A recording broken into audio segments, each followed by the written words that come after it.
these splits are not as long as they seem. We're already through week 2. 5 teams with 3-1 records, all tied for first place.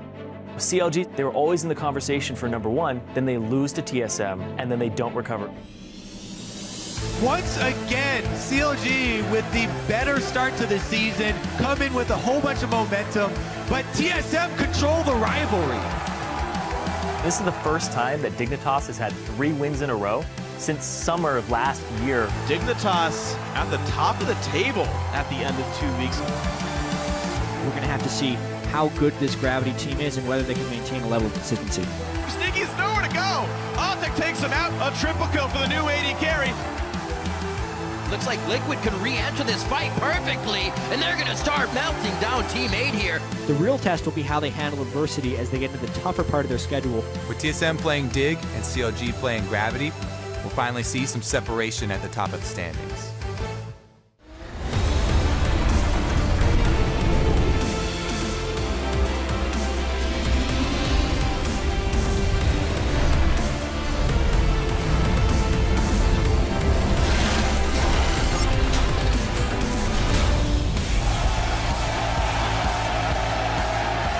Welcome to week 3 of the North American League Championship Series Summer Split. Now we're coming to you in front of this amazing crowd here live from our studios here in Los Angeles. As you can see, there's plenty of energy in the building. Enemy not too long ago, all business before they prepare for their first match of the day against Team 8. Here's Dodo, Slushy, Nien, under the watchful gaze of their coach, history teacher, making their way to the stage. Hello, everyone. I'm James Dash Patterson, and sharing the analyst desk with me are Aiden Zyrene Moon and Sam Kobe Hartman-Kensler. Good afternoon, gentlemen. How are we doing today? Good afternoon. Great that you said afternoon. S+. Yeah, well, Freak always nags me for saying good morning, so I finally, made the switch. Well, we've got a packed field at the top of the standings with 5 teams all sharing a piece of first place. So, guys, we have to ask, who are the contenders and who are the pretenders? Now, to get a sense of each of these teams' strength of schedule, we've put together the top teams and arranged them by their opponent's record. In this graphic, blue squares denote wins, red ones losses. Right, we got a nice little visual representation here, and you can see what we're talking about when you say strength of schedule. The teams that TSM beat actually has a positive win record for the first couple of weeks here, 7-5. Meanwhile, on the other end of the spectrum here, Dignitas, their opponents, while they are also 3-1, their opponents have only won a single game. So pretty big variance. Obviously, it's a 10-team league. Until week 5, there's going to be a big difference between the opponents that each team faces. All right, well, now let's break down those top 5 teams. Let's start off with CLG, though. Right, exactly. CLG, I think this is a team that is definitely one of the contenders. They started the split so strong, 3-0. And it's not just that they won those 3 games, it's how they looked in the game. They are very impressive wins. Zion Spartan has really been showing up for the team. Poe Belter's been integrated very nicely into the team. The thing is, CLG fans always get a little bit nervous after they lose to TSM because they did drop that game, their most recent game, to TSM because they have this pattern of, going on tilt, just losing several games after they lose to TSM. That's going to be on their coaching staff as well as the players to break that pattern. I don't think that there's much to that pattern, but it does exist. Yeah, a team I want to touch on for contender versus pretenders, one that you did at the top with was Dignitas. 1-11 is what their opponents' records are right now. And even though Dignitas is 3-1, a lot of that was off the back of a Zingy and his early game aggression. And he's gone now. Helios is coming into the mix, and I feel like Dignitas is definitely in the pretender category right now. They haven't really faced a team that's looked good, and even though they faced Cloud9 and won, beating Cloud9 in this season is the first time where it's not actually a big accomplishment to do so.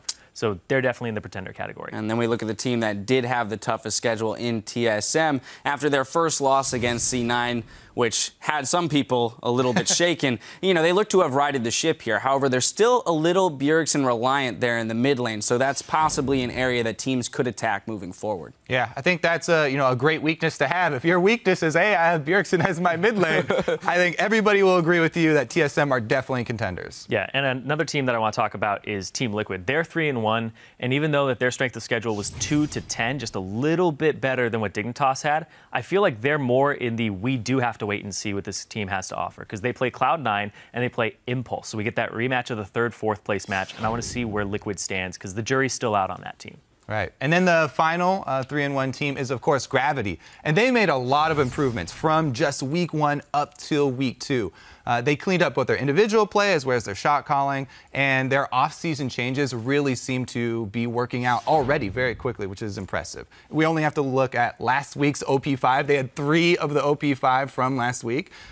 So very good improvements from Team Gravity. But the thing is, whenever we are an organization approaching a system with a continuous improvement initiative, the hardest part is to retain the benefits of those improvements. And you have to standardize and document so that you can build on those improvements in the future and not lose out on what you've been able to improve on already. And when it's such a drastic improvement in such a short amount of time, I'm always very skeptical to be like, are they really exactly. that Couple of good? games, they haven't, proven consistency yet. Yeah. The sample size is tiny. Now, there is one other new variable that teams will have to factor into their strategies going into this week. Echo is available in the LCS. And if the European LCS is any indicator, he could go anywhere. We could see him top, jungle, mid. He was played 5 times, 1-4 record, though, so not a ton of success. Yeah, people are still learning the champion and his weaknesses. But I was talking to teams, and the biggest thing is pick ban right now because they have to throw in Rise and Echo. Do you let them both up and get one? Do you ban both? It's like everybody's still adjusting this week. Yeah, see, that's the thing. I'm really excited for Echo because he has come out strong. However, it's going to take a while for people to get to learn how to use him. He's a lot harder. He's more difficult to use than Rise. So really, this is a good test for teams of how well they can pick up new champions very quickly. And you're always excited to see that. All right, well, let's pull up the standings to get the full view of the field. Now, behind the first 5 teams tied for first, we've got Enemy Esports and Impulse in 6th place. Cloud9 is in 8th with 1 win, followed by Team 8 and TDK in 9th. Then turning to today's matches, we have Enemy Esports and Team 8 taking to the Rift in our first game. After that, it's TSM versus Team Dignitas. And we'll conclude our day with another battle for first place with Gravity versus CLG. Then tomorrow, be sure to join us for our game of the week with Team Impulse versus Team Liquid. Some of you will remember this as our 3rd place matchup from the Spring Split playoffs where Team Liquid came out on top. As we mentioned, though, this will be the first real test for Liquid this summer after their 3-1 start. And next, we want to get your input on our question of the day. We're asking what new development in the NALCS has you the most excited and why? Send your favorite roster changes, team strats, Echo to @LOLEsports with the hashtag LCS. We'll be sharing the best of the best a little later on. Now, this split, we saw the return of several LCS players. Among them was Inox. His journey back into the league has reignited his love of playing and had a profound effect on how he approaches the opportunity to compete on the big stage. I was always told by my peers to take every opportunity I can get, and that the ones who really succeed are the ones that never stop trying and just keep going at it no matter how much they get shut down. If I was to say that I was the same person that I was on EG, I'd be called a liar. I was definitely a happy person. Same with the rest of my team. We all love to be like the comedians, the jokers, like always having fun with things, but I was a pushover when it came to things, and I didn't know how important everything was. It was my first year doing like real esports. I had a lot of opportunities for even simple things such as interviews or going to events and like even interacting with fans on social media or going out and signing things. I didn't really know what to think of those, and I was a really shy person. I missed a lot of opportunities and I had a lot of regrets. 3/4 into my time on EG, I found I can't let that stuff get to me. Like, this is my time. I don't have that long in esports. I need to make use of every little second I've got. When I first started capitalizing on that chance to interact with my fans, do those interviews, I knew it's just what I should have been doing in the first place. It was so much fun, and I could really see the growth every time I do something like that. And not only that, just making someone else happy, because like, I would take the time out to do something like that. I love it. When the time came and I parted ways with EG, I already knew what I wanted to do, which was to continue playing. I was actually set on the mindset of, I need to fix everything that I did wrong in this past year. I now know and have the knowledge. That was just really the driving factor of me finding Enemy. At first, I didn't really know what to think going back into the challenger scene, but As maybe a week, 2 weeks went by, I knew that it was probably for the best so I could get my fundamentals down as a mid laner. I knew that at the time I wasn't ready for the LCS.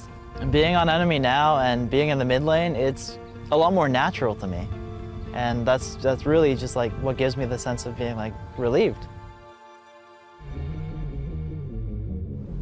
Game 4 against TDK, when we were in that deciding match to make it into the LCS, I actually didn't realize in the final fight that it was the final fight. Flares goes in, Inox as well. The squishy's all going down. It's only Sarah, but Sarah, guys!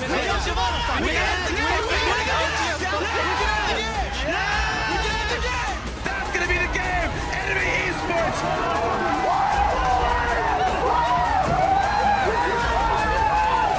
Welcome to the North American League Championship Series.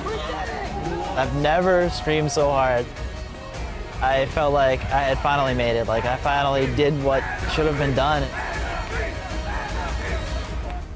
We're all aware, like my team and I, that getting into the LCS was the first of our struggles.